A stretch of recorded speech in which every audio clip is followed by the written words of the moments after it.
सबसे पहले मैं आभार व्यक्त करना चाहती हूँ दयाल सिंह कॉलेज के पंजाबी विभाग के प्रोफेसर थापर जी का, जिन्होंने आज मुझे एक अनूठा अनुभव दिया। और यह अनुभव था कि पहली बार लगभग 3-4 घंटे मैंने पंजाबी भाषा में लगातार वक्तव्य सुने और मुझे सारी बातें समझ में आई। मुझे लगता था, दिल्ली रहते हुए मुझे 20 साल हो गए। 2004 में मैं शांति निकेतन से दिल्ली यूनिवर्सिटी आई थी और मुझे लगता था कि पंजाबी बोलना बड़ी टेढ़ी चीज़ है और थोड़ी बहुत समझ लेना अलग बात है, पूरी भाषा समझना, पूरा वक्तव्य समझना बिल्कुल अलग बात है। लेकिन आज मेरी यह धारणा टूट गई। मैंने कई वक्ताओं को, जिनके नाम और जिनकी बातें हमने नोट की हैं, रविंदर सिंह जी को, डॉक्टर परमजीत कौर सिद्धू को, मनीषा बत्रा जी को, भावना पांडे जी ने तो खैर हिंदी में और अंग्रेज़ी में बोला था, लक्ष्मी देवी, राजेंद्र मेहता जी, और अंत में अभी जो नदीम साहब बोल के गए, वो तो खैर हिंदुस्तानी जवान है जो हमारे दिल के करीब है। तो वह सारी बातें हमारी समझ आई। और आपको बताते हुए मुझे थोड़ा सा आज का दृश्य और बार बार जिस तरह से मंच से आप लोगों को कहा जा रहा था, तो मुझे एक चिंता सता रही थी। और वो चिंता ये थी कि भाषा पर ये संगोष्ठी हो रही है और मातृभाषाओं पर हो रही है। इसके पीछे के कारण को जिस तरह से पूरी साहब ने बयान किया, मैं उस बीच आ गई थी जब ये बोल रहे थे। प्रोफेसर मंजीत यहाँ बैठे हुए हैं, उन्होंने कई चिंताजनक बातें रखी और इसके पीछे के इतिहास को बताया। लेकिन हम नई पीढ़ी को जिस तरह से देख रहे हैं कि भाषा को लेकर आपका जो लगाव और जुनून होना चाहिए, वह इस संगोष्ठी में कहीं ना कहीं कमतर नज़र आ रहा है। ध्यान रखिए, भाषा केवल संचार का माध्यम नहीं है। भाषा के आधार पर मुल्क बटा था और उसी की याद दहानी में हम आज ये मातृभाषा दिवस अंतर्राष्ट्रीय स्तर पर मना रहे हैं। कैसे रहे होंगे वो लोग जिनको अपनी भाषा से इतना प्यार होगा, इतना लगाव होगा कि एक बार बंटने के बाद भी थमे नहीं, धर्म के आधार पर बटे। और फिर जब उन्हें लगा कि धर्म पर्याप्त नहीं है, पूरी चीज़ नहीं है धर्म, असली चीज़ भाषा है, जिसके ज़रिए हम नॉलेज के, ज्ञान के तमाम अहद को, तमाम चीज़ों को खोलते हैं, तो उस भाषा के लिए वह जुनून, वह लगाव, वह पैशन, जिसके कारण एक नया देश उभर कर आया और पूरे विश्व में अंतर्राष्ट्रीय स्तर पर मातृभाषा दिवस मनाने की शुरुआत हुई। तो कैसे रहे होंगे वो लोग, जुनूनी लोग, उनको एक बार याद कीजिए। और बहुत सारी बातें आज यहाँ की गई। मैं एक चिंता की तरफ ध्यान आकर्षित करना चाहती हूँ। जो लोग लड़े, अपनी मातृभाषा के लिए लड़े, उसको बचाने के लिए लड़े, आज वो कहाँ खड़े हैं? ये सोचने की जगह है। और क्यों खड़े हैं? क्या वो खतरा हमारे लिए भी हो सकता है या किसी और देश के लिए हो सकता है? ये सोचने वाली बात है। जिस भाषा को आधार बनाकर, जिनकी रहनुमाई में ये सारा आंदोलन खड़ा किया गया, लड़ाई लड़ी गई, देश बना, मुल्क बना, वह जब सत्ता में उन लोगों की सरकार आती है तो अधिनायकवाद की तरफ जाती है, डिक्टेटरशिप की तरफ जाती है, कुछ ऐसे फैसले लेती है जो जनतंत्र के खिलाफ जाते हैं, डेमोक्रेसी के खिलाफ जाते हैं। और आज अपने ही देश से दरबदर होकर शरणार्थी हो गए। लेकिन उनके पिताजी ने ही, यानी शेख हसीना के पिताजी ने ही, मुजीबुर रहमान ने ही ये लड़ाई लड़ी थी और बांग्लादेश का निर्माण हुआ था। तो सोचना चाहिए कि किन भाषा पर बात करते हुए किन खित्तों से हमें सावधान रहना चाहिए, किन जगहों से हमें थमना चाहिए, अपने को रोकना चाहिए। जनतंत्र एक व्यवस्था है, केवल राजनीतिक व्यवस्था नहीं है। भाषा का जनतंत्र भी होता है। भाषा के अंदर भी जनतांत्रिक व्यवस्था की रहनुमाई और उसके बचाव के लिए हम सबको कार्य करने की ज़रूरत है। भाषा आप देखिए, एक उदाहरण देती हूँ मैं 2 साल तक सेंट्रल एशिया के एक देश में रही। वहाँ हिंदी के चेयर पर मेरी नियुक्ति थी, मैं विजिटिंग प्रोफेसर के तौर पर थी और मुझे हिंदी का चेयर स्थापित करना था कल्चर मिनिस्ट्री के तहत। मैं वहाँ पर विभिन्न कार्यक्रमों में शिरकत किया करती थी और अक्सर जब कोई वस्तु खरीदने जाती थी, बाज़ार जाती थी, तो दिक्कत पेश आती थी कि मुझे उस समय रूसी नहीं आती थी, ना ही मुझे तुर्कमेन आती थी। दोनों भाषाओं को मैं नहीं जानती थी और मैं हिंदुस्तान से गई थी। मेरे दिमाग में ये नक्शा था कि अगर आपको अंग्रेज़ी आती है तो आप दुनिया से कम्युनिकेट कर सकते हैं, बातचीत कर सकते हैं। ये नक्शा टूट गया, ये भ्रम टूट गया। जब मैं सेंट्रल एशिया के उस देश में गई तो मुझे पता चला कि सिर्फ अंग्रेज़ी से ही आप आधी दुनिया को संप्रेषित नहीं कर सकते। एक बहुत बड़ा हिस्सा रहता है, आधी दुनिया से कहीं ज़्यादा बड़ा हिस्सा, जो अंग्रेज़ी नहीं जानता। और यह भी एक मिथ है, किसी वक्ता ने कहा था, मैं स्पष्ट करना चाहती हूँ, यह भी एक मिथ है कि अंग्रेज़ी उन लोगों की या उनकी मादरी ज़बान है। अंग्रेज़ी बहुत छोटे से हिस्से के लोगों की मादरी ज़बान है। सारे यूरोप की भाषा अंग्रेज़ी नहीं है, चेक रिपब्लिक की भाषा अंग्रेज़ी नहीं है, लेकिन हाँ, एक कम्युनिकेशन के लिए, व्यापार की सुकरता के लिए उन लोगों ने अंग्रेज़ी को अपनी भाषा बना रखा है। तो वहाँ जब मैं बाज़ार जाती थी तो मुझे किसी चीज़ को जब ख़रीदना होता था तो उसके साथ एक बुकलेट आती है सर्विस के लिए कि आप सर्विस कहाँ कहाँ उस वस्तु की करवा सकते हैं।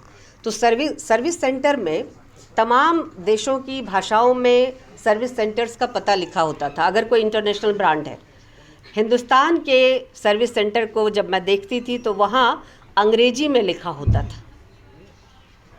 मेरे लिए संकट था, मैं कौन सी भाषा हिंदुस्तान के नाम पर ढूंढूं। अंतर्राष्ट्रीय उत्पाद, इंटरनेशनल प्रोडक्ट अगर कोई है और वह सर्विस सेंटर का पता दे रहा है, बता रहा है, दिल्ली में बता रहा है, तो अंग्रेजी में बता रहा है। मेरी उस समय इच्छा होती थी कि काश हिंदी में हो। तुर्कमेन जैसा एक बहुत कम पॉपुलेशन जिसको बोलती है, जनसंख्या जिसको बोलती है, उस भाषा में भी सर्विस सेंटर का पता लिखा हुआ है, लेकिन हिंदी में उस बुकलेट में जो दुनिया की लगभग 80-90 भाषाओं में वह बुकलेट सर्विस सेंटर लिख रही है, वह हिंदी में नहीं लिख रही। हिंदुस्तान, इंडिया में जो सर्विस सेंटर है उसका पता अंग्रेजी में लिख रही। तो भारत के बारे में एक कंसेप्शन है, ये धारणा है कि भारतीय अंग्रेजी समझ लेते हैं। सच्चाई क्या है? सच्चाई इससे अलग है। अधिसंख्यक भारतीय ठीक से अंग्रेजी नहीं समझते, और ठीक से क्या, बिल्कुल अंग्रेजी नहीं समझते। और जो लोग समझते हैं उनमें भी एक बड़ी संख्या है जो बस समझ लेते हैं, बोलने में उनको दिक्कत है। और जिसे हम धारा प्रवाह अंग्रेजी कहते हैं, वैसे बोलने और उसमें काम करने वाले लोग कम संख्या में हैं, अल्पसंख्यक हैं। लेकिन फिर भी ये धारणा है कि भारतीयों के लिए सर्विस सेंटर का पता अगर अंग्रेजी में दे दोगे तो भारतीय सिर पटक के वो पता ढूंढ लेगा, पढ़ लेगा, समझ लेगा, या नहीं समझेगा तो किसी से पूछ लेगा। आप चेन्नई चले जाइए ना, बस के नंबर, मेरा अपना अनुभव है, बस के नंबर वहाँ के स्थानीय डिजिट में लिखे हुए हैं। आपको दिक्कत होगी, आपको लगेगा कि भाषा हम नहीं जानते और हम कैसे समझें कि ये कौन सा बस है और किधर जाएगा। तो ये जो दिक्कतें हैं, ये इसलिए नहीं है कि ऐसी दिक्कत होनी चाहिए या एक देश में स्वाभाविक है, नहीं। ये दिक्कत भाषा को लेकर कुछ हमारी जो जड़ताएं हैं, जो जिसे हम कहते हैं, जो हमारा एक रूढ़िवादी नज़रिया है, उसके कारण है। यूँ तो हर भारतीय मल्टीलिंगुअल है, बहुभाषिक है। और जब मैं भाषा में जनतंत्र की बात करती हूँ, भाषिक जनतंत्र की बात करती हूँ, तो ध्यान रखिएगा कि फिर जनतंत्र के अंदर बहुत सारी शक्तियाँ काम करती हैं, बहुत सारे फोर्सेस काम करते हैं, और उनमें हायरार्कीज़ भी होती है, पदानुक्रम भी होता है, श्रेष्ठता और हीनता का बोध भी होता है, बहुत सारी चीज़ें होती हैं। तो इस हायरार्कीज़ को तोड़ने की ज़रूरत है। और ये टूटेगी कैसे? मेरी भाषा तुम्हारी भाषा से श्रेष्ठ है इसलिए मेरी भाषा में ज़्यादा लिटरेचर लिखा गया है, और हम तो संगम लिटरेचर वाले हैं, और हम तो प्रेमचंद वाले हैं, और हम तो सुरेंद्र पातर वाले हैं, या अमृता प्रीतम वाले हैं। ऐसे करने से नहीं टूटेगी। हम शरद चंद्र वाले हैं, रविन्द्रनाथ ठाकुर वाले हैं। ऐसे करने से नहीं टूटेगी। भाषा टूटेगी, भाषा का बैरियर टूटेगा प्रेम से, टॉलरेंस से, सहिष्णुता से। जितनी हिंदी हमारी है उतनी देश की सारी भाषाएं भी हमारी हैं, और हम उन भाषाओं को सीखने के प्रति एक ललक रखें। ये ललक सिर्फ रोजगार के लिए नहीं। मैंने यहाँ बहुत सुना, प्राय वक्ताओं ने कहा भाषा तब बचेगी जब भाषा में रोजगार होगा। नहीं, अगर भाषा की व्याख्या आप ऐसे करोगे कि भाषा तब बचेगी जब भाषा में रोजगार होगा, तो भाषा से आपका संबंध क्या है, मुझे ये पूछना पड़ेगा। अगर आप भाषा से सिर्फ रोजगार का संबंध स्थापित करना चाहते हो तो आप भाषा को प्यार नहीं करते, बिल्कुल नहीं करते। भाषा कभी सरकारों ने नहीं बचाई, जनता ने बचाई। सरकार रोजगार देगी तब हम भाषा सीखेंगे, ये बिल्कुल उल्टी धारणा है। भाषा लगाव की चीज़ है। भाषा समाज में कल्चराइजेशन का हिस्सा है, संस्कृतिकरण का हिस्सा है। हम कितने सभ्य हैं इसकी पहचान है कि हमें कितनी भाषाएं आती हैं। जब आप एक और भाषा सीखते हैं, जितनी भाषाएं आपको आती है उसके इतर जब आप एक और भाषा सीखते हैं तो आप क्या करते हैं, एक नई दुनिया से परिचित होते हैं। आज मैं पंजाबी में इतनी बातें सुन रही थी और मुझे लगा कि मेरे भीतर कुछ पिघल रहा है, मेरे भीतर की जड़ता टूट रही है। जो एक बैरियर मैंने यहाँ बना रखा था कि मुझे पंजाबी नहीं आती, मैं पंजाबी सुन के क्या करूँगी, मुझे समझ नहीं आती। लेकिन मैंने देखा मैं तो पंजाबी समझ रही हूँ, तो अगर ज़रा सा और कोशिश करूँ तो शायद बोल भी लूँ, बोलने का संकोच भी मेरा ख़त्म हो जाए। तो ये जो भाषा को जब आप जानते हैं तो केवल भाषा को नहीं जानते, उस पूरे परिवेश को जानते हैं, उस पूरे समाज को जानते हैं, उसके दुख दर्द को समझते हैं। पंजाबी लिटरेचर पढ़ने के बाद ही आप विभाजन के दर्द को सही सही समझ सकते हैं। विभाजन का दर्द उत्तर भारत का साहित्य पढ़ के आपकी समझ में नहीं आएगा।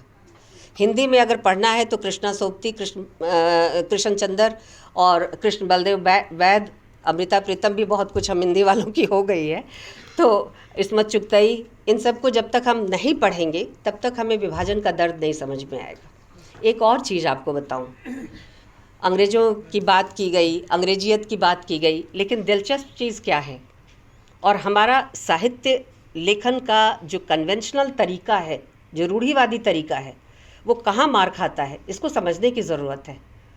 मैं हिंदी लिटरेचर से हूँ, इसलिए हिंदी लिटरेचर का हवाला दे रही हूँ। हम हिंदी लिटरेचर में जो मॉडर्न लैंग्वेजेस की जब बात करते हैं, यानी खड़ी बोली हिंदी की जब बात करते हैं, तो उसके इतिहास को शुरू करते हैं सन 1873 से भारतेंदु हरिश्चंद्र के साथ। और हम कहते हैं कि भारतेंदु हरिश्चंद्र ने कवि वचन सुधा एक पत्रिका निकाली, और उस पत्रिका में जो एडिटोरियल है, संपादकीय है, वह लिखा। उसमें लिखा कि हिंदी नई चाल में ढली सन 1873 में। लेकिन हिंदी नई चाल में ढली, हिंदी की पुरानी चाल तो थी। वो पुरानी चाल अमीर खुसरो से शुरू हुई थी, 1873 से नहीं शुरू हुई थी। आप जब हिंदी साहित्य के इतिहास की बहसों को देखते हैं तो वहाँ बहस है खड़ी बोली हिंदी बनाम ब्रजभाषा, खड़ी बोली हिंदी बनाम उर्दू। ये झगड़ा है। खड़ी बोली का झगड़ा उर्दू से हुआ या ब्रज से हुआ, अंग्रेजी से कोई झगड़ा नहीं है। गजब है, कैसा इतिहास लिखा हमने। और जबकि स्थिति क्या है कि ग्रियर्सन ने जो भाषा सर्वेक्षण, जो भारत का पहला भाषा सर्वेक्षण था, ग्रियर्सन ने करवाया। भारत का भाषा सर्वेक्षण उनकी महत्वपूर्ण किताब है, जिसमें 384 बोलियों और भाषाओं का जिक्र है। तो जो पहला भारतीय भाषाओं का सर्वेक्षण किया गया ग्रियर्सन के द्वारा, और उसमें उसने भारत की बोलियों और भाषाओं का अलग अलग कैटेगराइजेशन किया। उसके अंदर भारत की भाषाओं के बीच जो एक तरह का बहनापा था, उसके आधार पर उसने कोटियाँ और श्रेणियाँ बनाई, उस चीज़ को पहचाना। और एक और दिलचस्प चीज़ बताती हूँ, अंग्रेज़ों ने अंग्रेजी थोपी, जाहिर है कोई डिस्प्यूट नहीं है, लेकिन अंग्रेज़ों ने 1800 में फोर्ट विलियम कॉलेज भी बनाया। काहे बनाया? अंग्रेजी पढ़ाने के लिए? बिल्कुल नहीं। हिंदी और उर्दू और स्थानीय भाषाओं को पढ़ाने के लिए, अपने अफसरान को सिखाने के लिए। अगर तुम्हें हुकूमत करनी है तो भारत की भाषाएं सीखो। आज गूगल क्या कहता है, माइक्रोसॉफ्ट क्या कहता है? इतनी बड़ी पॉपुलेशन है, इतनी बड़ी आबादी है, अगर यहाँ व्यापार करना है तो यहाँ की भाषा सीखो, स्थानीय बोलियों को सीखो, स्थानीय भाषाओं को सीखो, तभी आप जिंदा रह पाओगे, व्यापार कर पाओगे और मुनाफा कमा पाओगे। उनका कोई बहुत मिशनरी उद्देश्य नहीं है, लेकिन प्रकारांतर से वो हमारी ताकत को पहचानते हैं। ये अंग्रेज़ों ने भी पहचाना था। यहाँ की शिक्षा के जितने इंस्टीट्यूशंस थे, उसको नष्ट करने के लिए ज़रूरी था कि वह अंग्रेज़ सत्ता यहाँ बहुत क्रमिक ढंग से, बहुत चालाकी के साथ धीमे धीमे एक ऐसे जहर को, जो भाषाई श्रेष्ठता के नाम पर तैयार किया जा रहा था कि जो अंग्रेजी बोलते हैं वही श्रेष्ठ होते हैं। अंग्रेज़ों के आने के पहले हमारे देश में कुछ नहीं था, न ज्ञान था, न शिक्षा थी, न स्कूल था। ये समझाने के लिए हिंदुस्तानियों को उन्होंने अंग्रेजियत का एक ढांचा और भाषा के वर्चस्व का एक ढांचा खड़ा किया था। आप ध्यान रखिए कि अंग्रेज़ों के आने के पहले भी यहाँ संस्कृत पाठशालाएँ थी, मदरसा था, टोल थे, और उनका रिकॉर्ड है, गजेटियर्स है। अब मैं बंगाल से हूँ तो मैंने उन कुछ गजेटियर्स को देखा भी है। तो ये जो कोई पढ़ना चाहे तो बहुत आसानी से वो संख्या है, कोई दस्तावेज उपलब्ध है, आप देख सकते हैं। ये कहना कि अंग्रेज आए तो प्रोग्रेसिव चीज़ें आई, अंग्रेज आए तो रेलगाड़ी आई, अंग्रेज आए तो पश्चिमी शिक्षा आई, अंग्रेज आए तो कानून आया, ये कहना थोड़ा सा हाइपोथेटिकली मुझे लगता है कि ये ज्यादती है। अंग्रेज नहीं भी आते तो भारत आधुनिक युग में जाता, हाँ, बिना अंग्रेजियत के जाता। ये सच्चाई है। भारत की अपनी कोई ताकत होती जो उसके बीच से आती। जैसे बहुत सारी चीज़ों की एक प्रक्रिया होती है, मॉडर्नाइजेशन की भी एक प्रक्रिया है। भारत विश्व का हिस्सा है भाई। भारत अलग थलग कैसे रह सकता है जब दुनिया बदल रही है? हम अपनी भाषा के सहारे बदलते, अपनी बोली बानी के सहारे बदलते, हमसे ये मौका छीन लिया गया।